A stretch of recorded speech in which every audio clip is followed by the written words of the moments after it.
একটু ভিন্ন স্বাদের মুখরোচক কিছু খাওয়ার ইচ্ছে হলে বানিয়ে নিতে পারেন এই রেসিপিটা।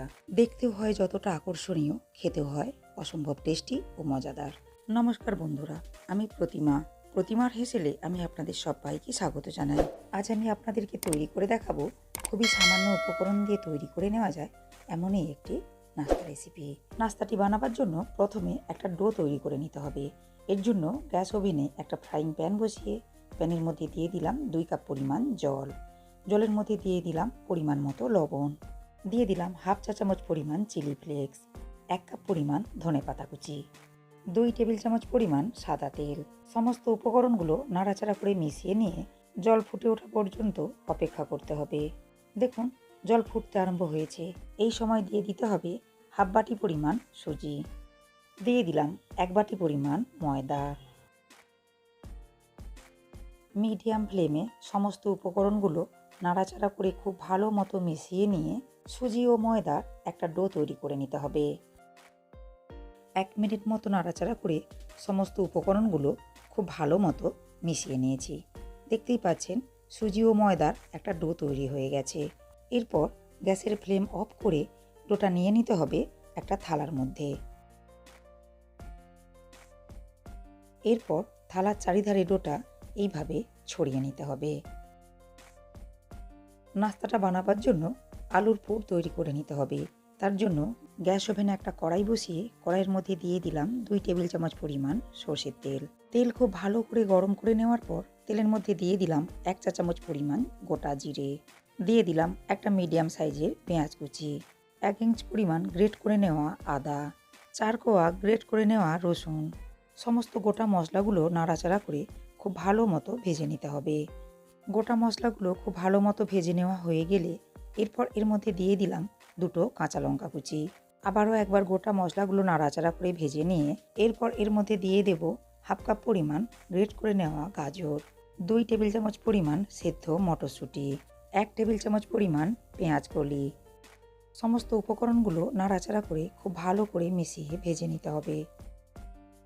সমস্ত উপকরণগুলো খুব ভালো মতো ভেজে নিয়েছি। এখন এর মধ্যে দিয়ে দেব কয়েকটা গুঁড়ো মশলা। দিয়ে দিলাম 1 চা চামচ পরিমাণ হলুদ গুঁড়ো, 1 চা চামচ লাল লঙ্কার গুঁড়ো, 1 চা চামচ গরম মশলার গুঁড়ো।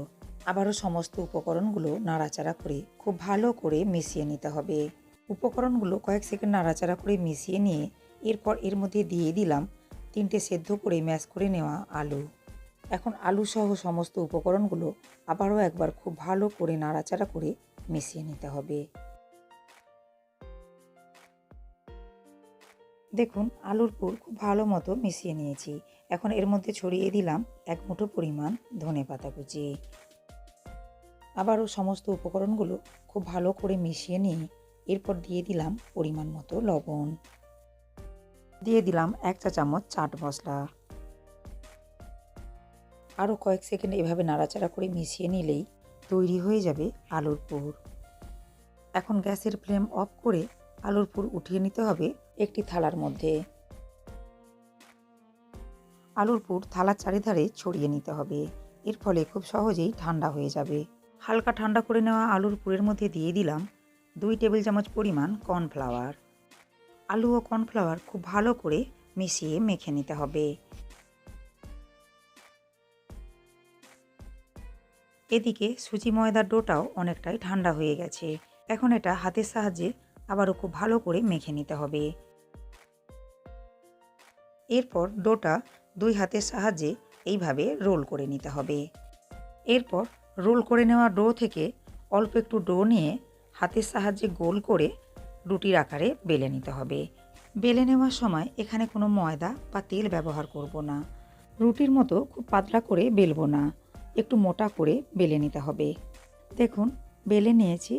এখন নাস্তাটির মধ্যে একটা ডিজাইন করে নেওয়ার জন্য এখানে একটা কাঁটা চামচ নিয়েছি। আর এই কাঁটা চামচ দিয়ে রুটির ওপর থেকে নিচের দিকে এইভাবে টেনে একটু ডিজাইন করে নিতে হবে। এভাবে কাঁটা চামচের সাহায্যে সমস্ত রুটির উপরেই ডিজাইন করে নিতে হবে। চৌকো শেপে কেটে নেওয়ার জন্য একটি ছুরির সাহায্যে রুটির চারিধার কেটে নিতে হবে। এরপর সাইডের বাড়তি অংশগুলো উঠিয়ে নিয়ে রুটির মাঝ বরাবর অর্ধেক করে কেটে নিতে হবে। এরপর অর্ধেক করে কেটে নেওয়া রুটিটা উল্টো দিকে ঘুরিয়ে নিতে হবে। একটু দেখে নিলেই বুঝতে পারবেন কাজটা কিভাবে করে নিতে হবে। এরপর আগে থেকে তৈরি করে নেওয়া আলুর পুর এভাবে লম্বা শেপে তৈরি করে নিয়েছি। আর এই আলুর পুর রেখে দিতে হবে কেটে নেওয়া রুটির এক সাইডে। এরপর হাতের সাহায্যে রোল করে নিতে হবে। নাস্তাটি খুব ভালো মতো সিল করে নেওয়ার জন্য ময়দার ব্যাটার তৈরি করে নিয়েছি। আর এই ব্যাটার দিয়ে কেটে নেওয়া রুটির শেষ প্রান্তে খুব ভালো করে লাগিয়ে নিয়ে আবারও রোল করে আটকে নিতে হবে। দেখুন একটা নাস্তা তৈরি করে নিয়েছি। এভাবে সব নাস্তাগুলোই তৈরি করে নিতে হবে। দেখুন সব নাস্তাগুলোই তৈরি করে নিয়েছি। নাস্তাগুলো ভেজে নেওয়ার জন্য গ্যাস ওভেনে একটা কড়াই বসিয়ে কড়াইয়ের মধ্যে দিয়ে দিলাম পরিমাণ মতো সাদা তেল। তেল খুব ভালো মতো গরম করে নেওয়ার পর তেলের মধ্যে দিয়ে দিতে হবে আগে থেকে তৈরি করে নেওয়া নাস্তাগুলো। এরপর মিডিয়াম ফ্লেমে নাস্তাগুলো উল্টে পাল্টে প্রায় 3 থেকে 4 মিনিট সময় নিয়ে লাল করে ভেজে নিতে হবে। নাস্তাগুলো উল্টে পাল্টে খুব ভালো মতো লাল করে ভেজে নিয়েছি। এখন তেল ঝরিয়ে উঠিয়ে নিতে হবে। পরের ব্যাচের নাস্তাগুলো এভাবেই ভেজে নিতে হবে। সহজ এই নাস্তার রেসিপিটা বাড়িতে একবার হলেও ট্রাই করবেন আর কমেন্ট করে জানাবেন রেসিপিটা আপনাদের কেমন লেগেছে। আমার আজকের এই নাস্তার রেসিপিটা আপনাদের ভালো লাগলে লাইক ও শেয়ার করবেন। চ্যানেলের নতুন বন্ধু হলে চ্যানেলটাকে সাবস্ক্রাইব করে পাশে থাকার অনুরোধ রইল। ভালো থাকবেন, সুস্থ থাকবেন। ধন্যবাদ।